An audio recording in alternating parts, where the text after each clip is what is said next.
저는 오늘 성벽 낙성식의 은혜로운 구속 경륜 이런 제목으로 말씀을 전가하도록 하겠습니다. 우리가 계속적으로 살펴보듯이 이스라엘 백성들이 바벨론 포로에서 귀환하여 수룹바벨 성전을 완공하였습니다. 그때가 주전 516년이죠. 주전 516년에 수룹바벨 성전을 완공하였습니다. 그리고 약 72년이 지났죠. 이제 주전 444년에 예루살렘 성벽을 완공하였습니다. 성전만 있으면 외적들이 침투할 수가 있죠. 그래서 성벽을 완공함으로 외적들의 침입을 막을 수가 있었습니다. 이제 하나님의 언약 신앙의 국가로서 나라의 안보 체계를 세운 것이죠.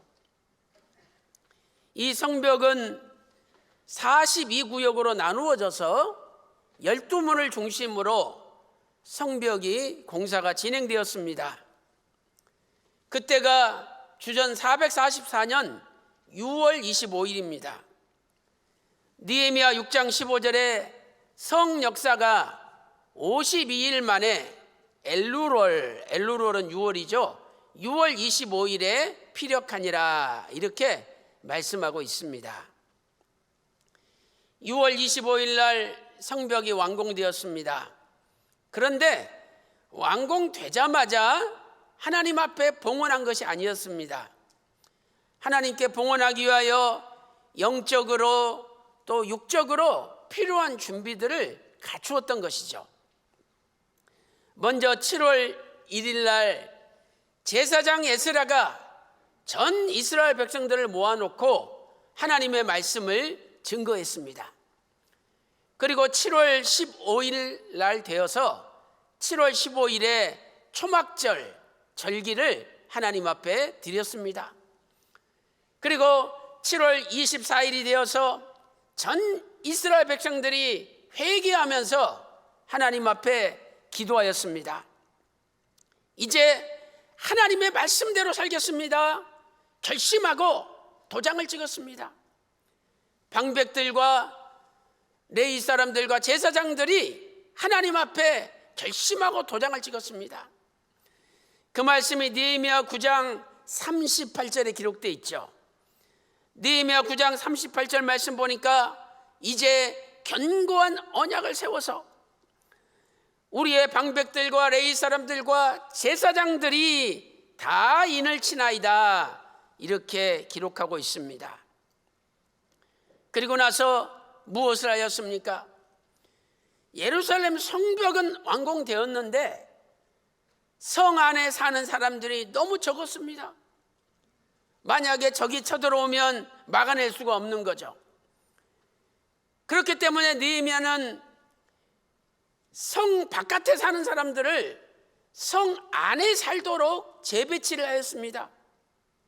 먼저 두목들, 지도자들이 성 안에 살도록 조처했습니다. 그 다음에 제비를 뽑아서 10분지 1은 제비 뽑힌 사람은 예루살렘 성 안에 살게 했습니다. 그리고 제비에 뽑히지 않았다 할지라도 나는 예루살렘 성 안에 살기를 원합니다. 자원하는 사람들은 예루살렘 성 안에 살게 조처했습니다. 그 말씀이 느헤미야 11장 1절과 2절에 기록되어 있죠. 느헤미야 11장 1절 말씀 보세요. 백성의 두목들은 예루살렘 안에 머물렀죠. 또 10분지 1 제비 뽑아서 예루살렘 안에 머물게 하였습니다. 나머지 10분지 9는 예루살렘 바깥에 살게 됐죠. 느헤미야 11장 2절 말씀 보니까 무릇 예루살렘에 거하기를 자원하는 사람도 백성들이 축복해주고 예루살렘 안에 살도록 허락했습니다. 이렇게 하여 성벽이 완공되고 모든 영적인 준비 또 육적인 물질적인 준비가 다 끝난 다음에 이제 하나님 앞에 성벽을 바치는 봉헌식을 거행하게 되었습니다. 느헤미야 12장 27절 말씀을 보세요. 예루살렘 성곽이 낙성되니 각처에서 레위 사람들을 찾아 예루살렘으로 데려왔죠. 그리고 맨 끝에 보면 봉헌식을 행하려 한다. 즐거이 봉헌식을 행하려 하매 이렇게 말씀하고 있습니다. 이 성벽 봉헌식은, 성벽 낙성식은 하나님의 신비한 구속 경륜이 그 속에 담겨 있습니다. 왜 하나님이 그렇게 하셨을까 생각해 볼 때 너무너무 은혜로운 경륜이 담겨 있습니다. 저는 이번 주와 또 다음에 걸쳐서 이 성벽 낙성식의 은혜로운 구속 경륜을 증거하도록 하겠습니다. 첫 번째로 성벽 낙성식을 위해서 감사 찬송할 사람을 모았습니다. 성벽 낙성식을 하기 위해서 제일 먼저 한 일이 무엇이냐? 감사 찬송할 사람들을 불러 모았습니다. 낙성식을 위해서 사람들이 필요했습니다. 그래서 레위 사람들을 불러 모은 거죠. 구체적으로 어떤 사람들을 불러 모았습니까? 첫 번째로 레위 사람들을 모았습니다. 레위 사람들. 느헤미야 12장 27절 말씀 보세요. 예루살렘 성곽이 낙성되니 각처에서 레위 사람을 찾아 예루살렘으로 모았죠.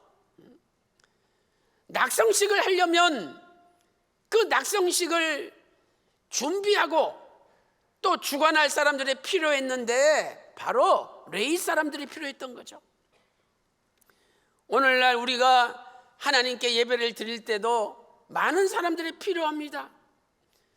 설교자가 필요하고 사회자가 필요하고 또 기도자가 필요하고 봉헌위원이 필요하고 또 안내하는 분이 필요하고 또 방송을 담당하는 분들이 필요하듯이 하나님께 낙성식을 행하기 위하여 레위 사람이 필요했기 때문에 하나님이 불러 모으신 겁니다. 레위 사람들은 무슨 일을 해야 됩니까? 놀랍게도 성경은 제일 먼저 할 일이 감사라고 표현하고 있습니다. 감사. 느헤미야 12장 27절 말씀 보세요.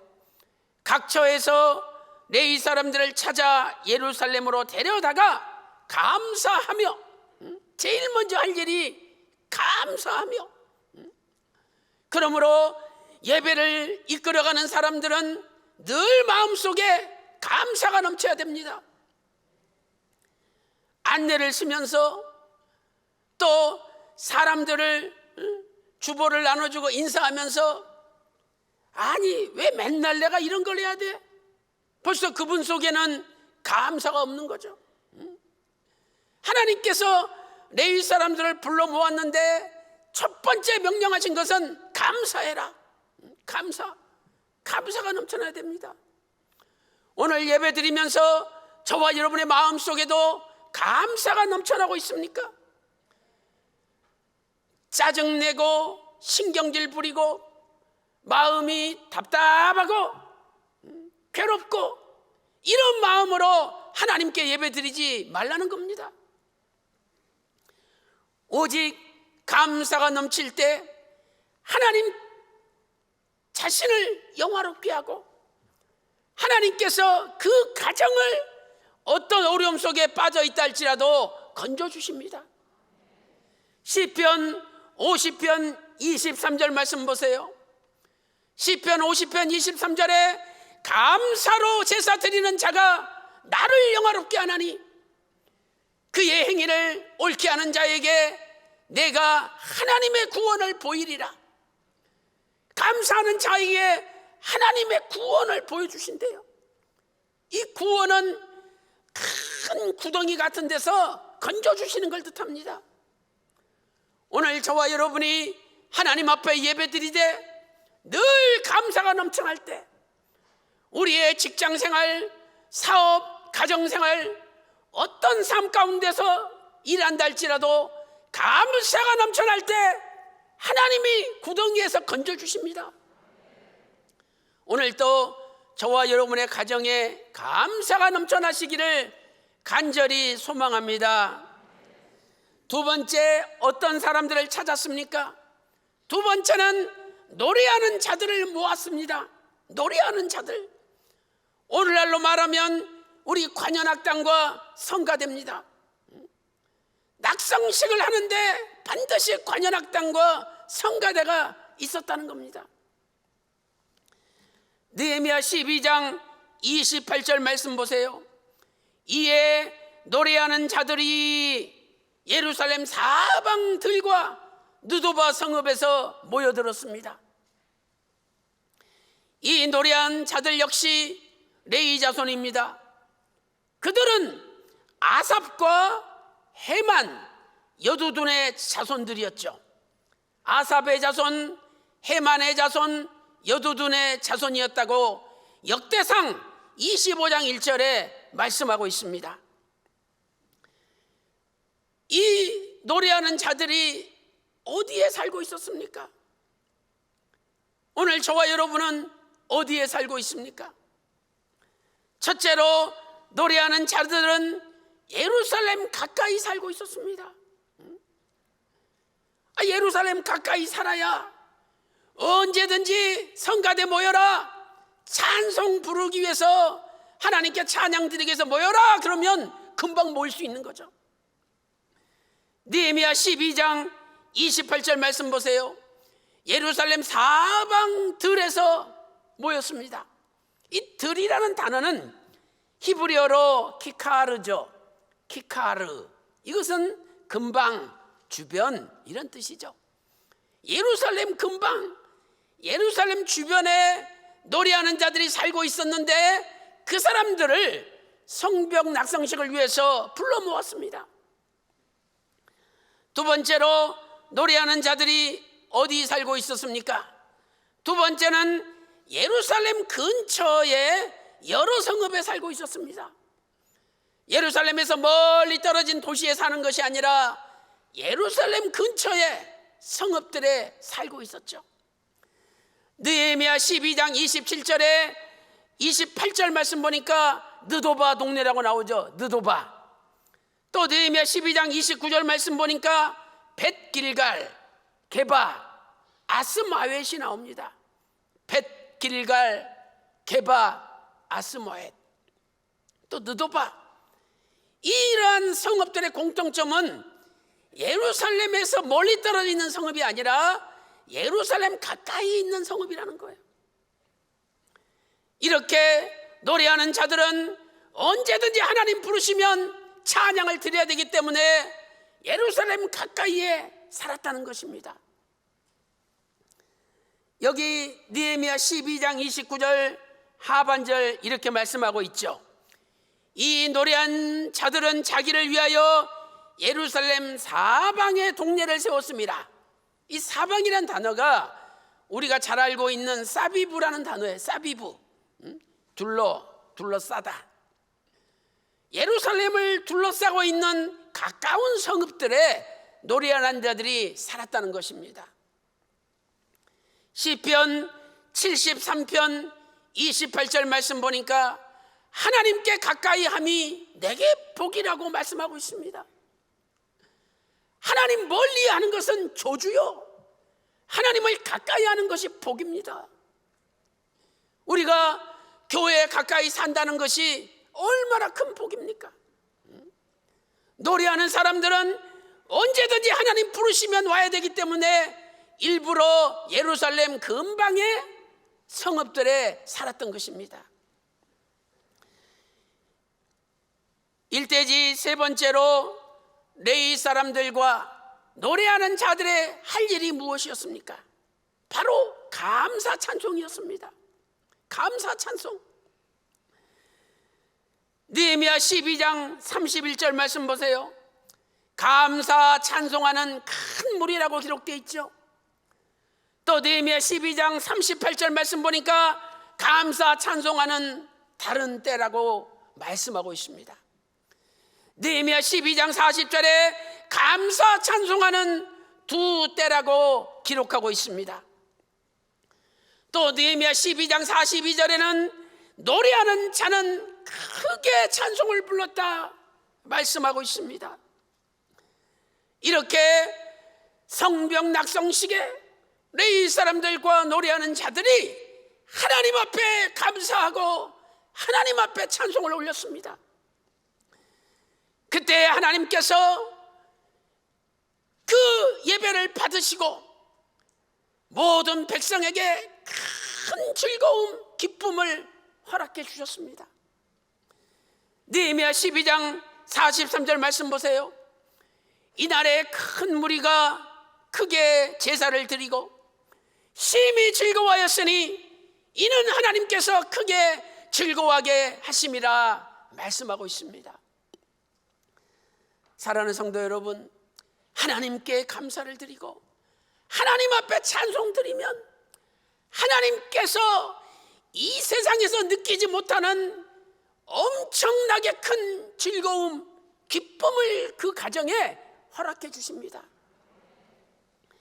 감사 찬송이 넘치는 집안은 즐거움이 넘치는 집안이 됩니다. 감사 찬송이 넘치는 교회는 즐거움이 넘치는 교회가 됩니다. 짜증 부리지 마세요. 신경질 내지 마세요. 열받지 마세요. 그래봤자 주름살 만들고 건강이 나빠지고 되는 일이 없습니다. 그러나 하나님 앞에 감사하고 하나님 앞에 찬송하면 하나님이 이 세상 그 어떤 것과 비교할 수 없는 큰 즐거움을 쏟아부어 주십니다.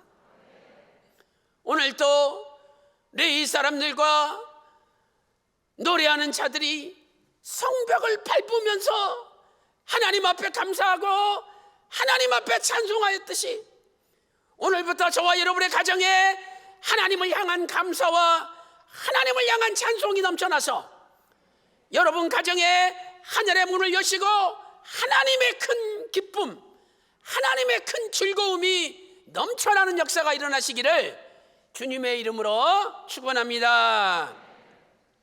큰 두 번째, 성벽 낙성식을 위해서 정결 예식을 행하였습니다. 정결 의식을 행하지 않으면 낙성식 할 수 없는 거예요. 먼저 정결 예식을 행하였습니다. 느헤미야 12장 30절 말씀 보세요. 제사장들과 레위 사람들이 몸을 정결케 하고 또 백성과 성문과 성을 정결케 하니라. 그리고 나서 성벽 낙성식을 한 겁니다. 성벽 낙성식을 앞두고 두 가지 정결 예식을 행하였습니다. 첫 번째로 제사장들과 레위 사람들이 몸을 정결케 하였습니다. 제사장과 레위 사람들이 몸을 정결케 하였습니다. 느헤미야 12장 30절 상반절 말씀 보니까 제사장들과 레위 사람들이 몸을 정결케 하고 말씀하고 있죠. 교회도 마찬가지입니다. 예배를 이끌어가는 분들이 늘 거룩하고 정결해야 됩니다. 느헤미야 12장 말씀을 볼 때 어떻게 정결케 했는지 구체적인 방법은 나와 있지 않습니다. 그러나 구약 전체를 볼 때 세 가지의 방법으로 구약 시대는 몸을 정결케 했습니다. 첫째로 물로 몸을 씻었습니다. 하나님 앞에 예배 드리기 전에 물로 몸을 씻었습니다.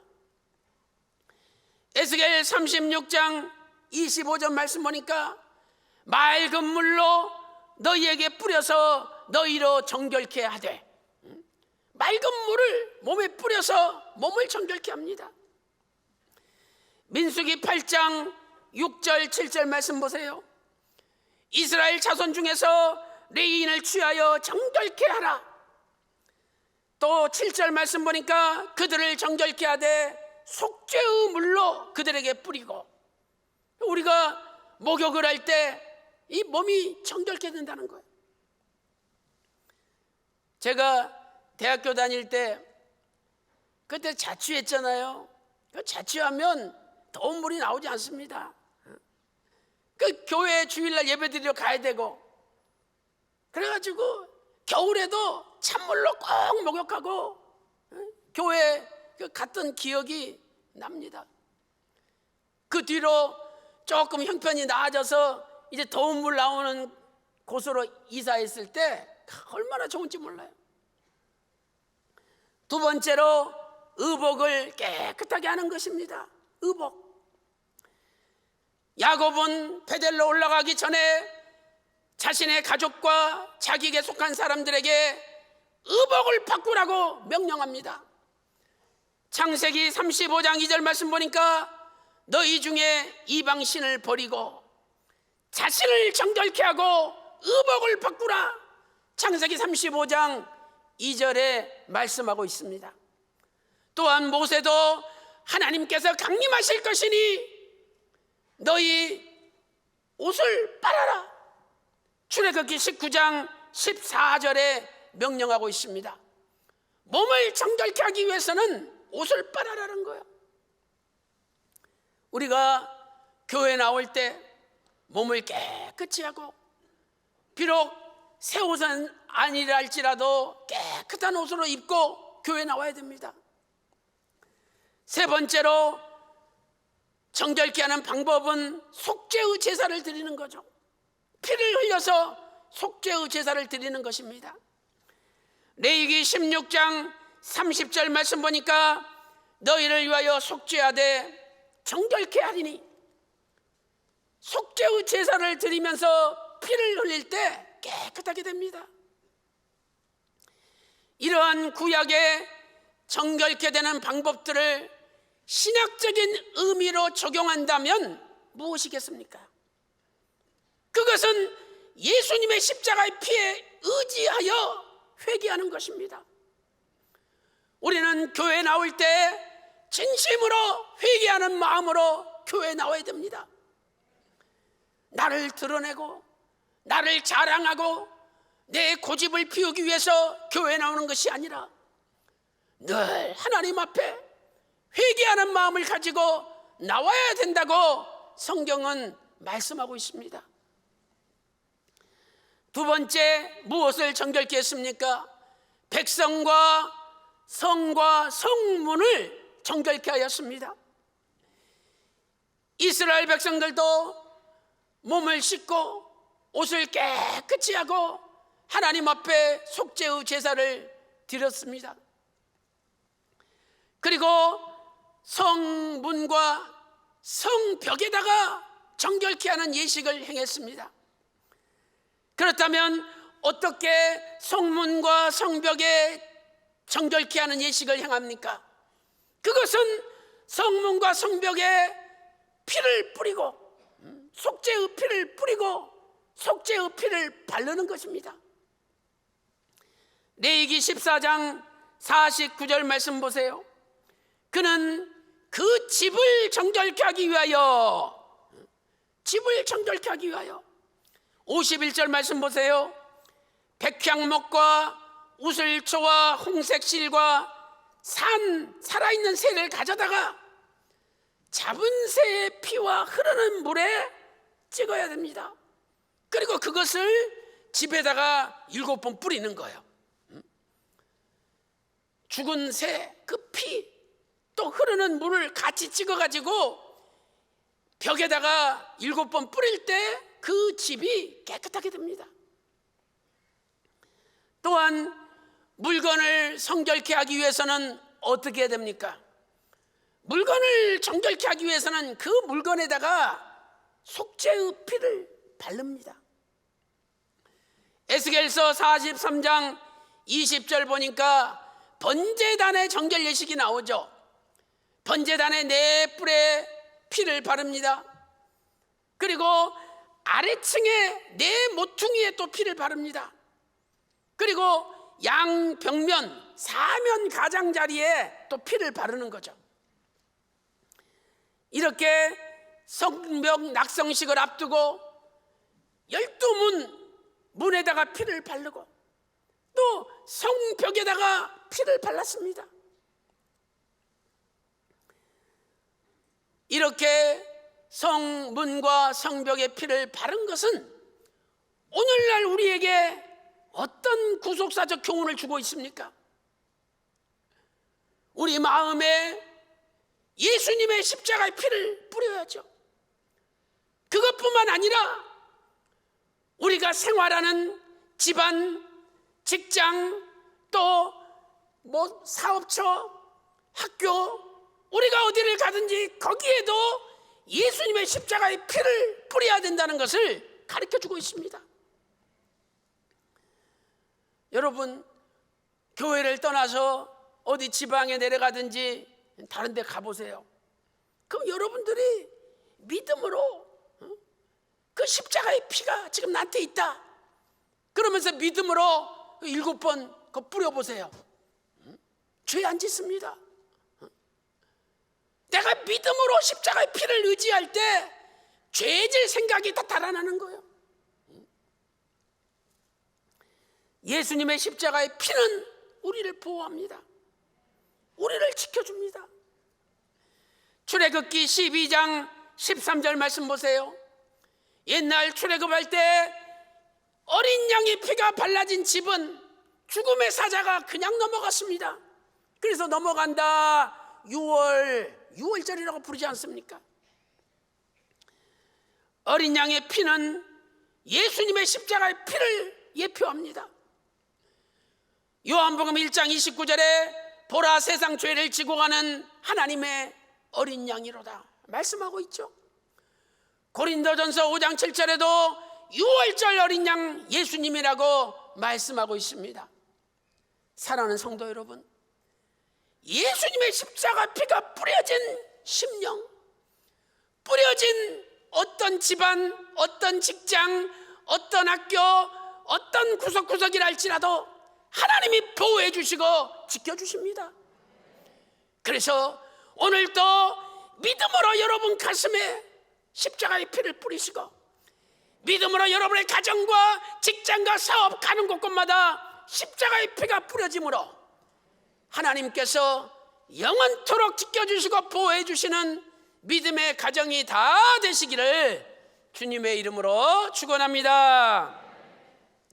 결론적으로 감사 찬송의 대열은 승리자들의 행진이었습니다.